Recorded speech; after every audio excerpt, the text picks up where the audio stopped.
Okay, let's just review a little bit, all right? If there's anything that, with some sanity and some reason, should be called a war on terror, it's a psychological war. It's a war about the psychology of the people being attacked by the terrorists. And what is the result of that attack is to make us afraid. So if you really think, if you're going to be intelligent and sane in the way that you think about this problem, and you're the President of the United States, and you're supposed to be a smart guy, then you recognize that what we work with is the psychology of the American people. Because that's the battlefield. The battlefield is, are we afraid? And anybody who's sane is aware of this, and what Obama just said, which has started me on this discussion, where he agrees that we need to keep these pat-downs and all the rest of the stuff at the airports.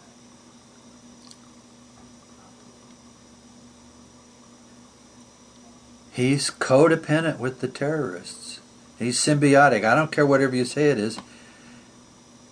He's going with their basic fundamental approach, which is to create a psychological war on a people who you decide to have war with. And I'm not going to talk about whether they're justified or not.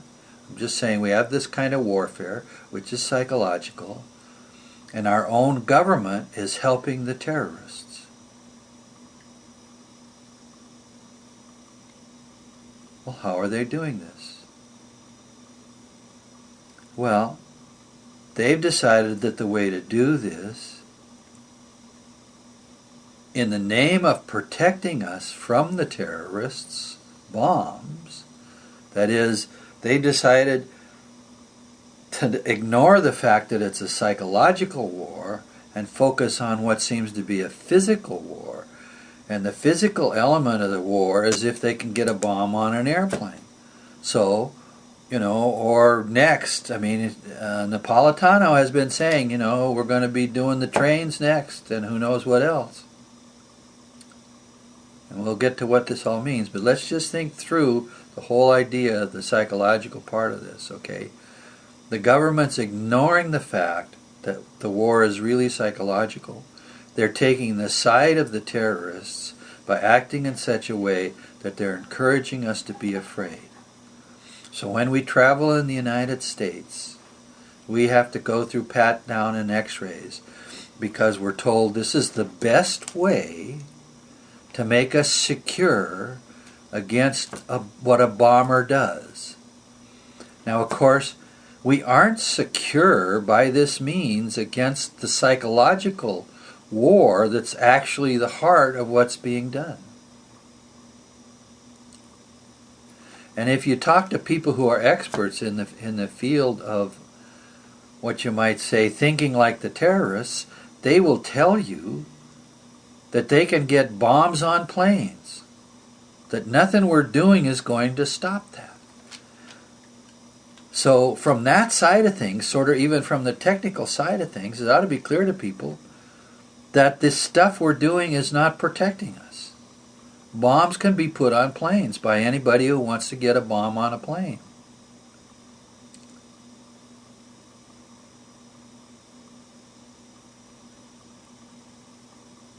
And of course, as I said previously, we're all going to die anyway. So we really need to figure out why it is we're acting the way we're acting and why it is our government is going along with acting this way, which is to make us afraid so that we let them invade our privacy while we travel internally in the United States.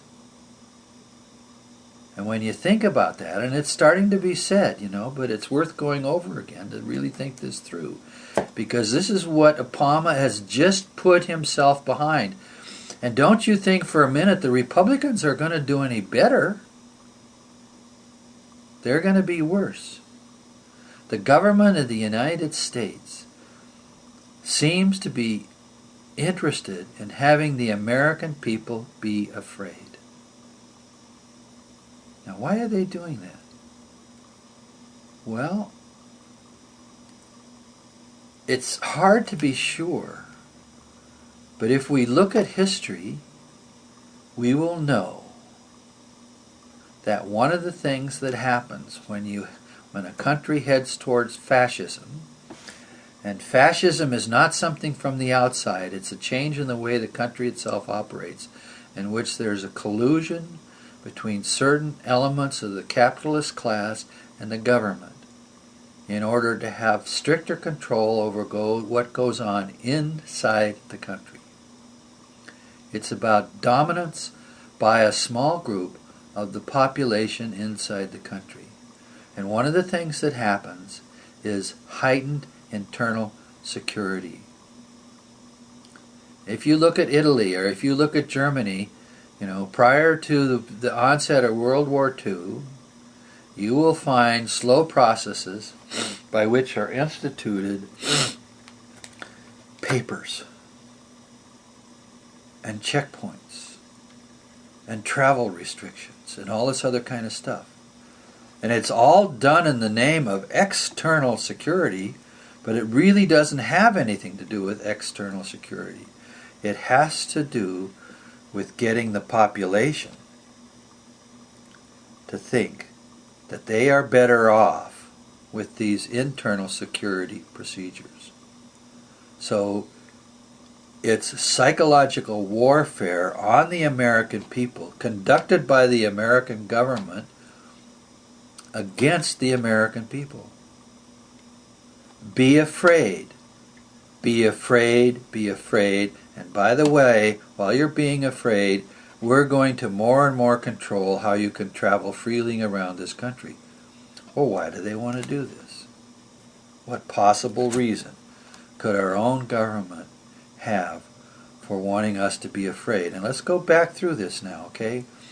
The terrorists declare psychological war on people because they can't win a material war. Okay? They've gone into the psychological war element because there's no victory to be obtained in a material war. We got too many bombs and guns and stuff, right? So they go through these processes by which they make peoples in the Western democracies scared. And they know that if you're scared, you'll be stupid. And I don't think they really think it out. They just want to scare you because, why? Probably because they're scared. We go around the world with our big guns and we dominate people. And we push them into corners and eventually they just strike back. And the only way they can strike back when they don't have the same amount of big guns and big armies like we do, the only way they can strike back is through this psychological warfare. So they go around and they sneak inside our countries and they blow things up. They scare us. So that when you go down the street, you look at people and, is that guy going to kill me? If I go in that restaurant, is somebody going to bring a bomb in and blow me up? And that's the way the world is today, okay? People with an axe to grind against a supposed enemy are going around trying to psychologically have a psychological war.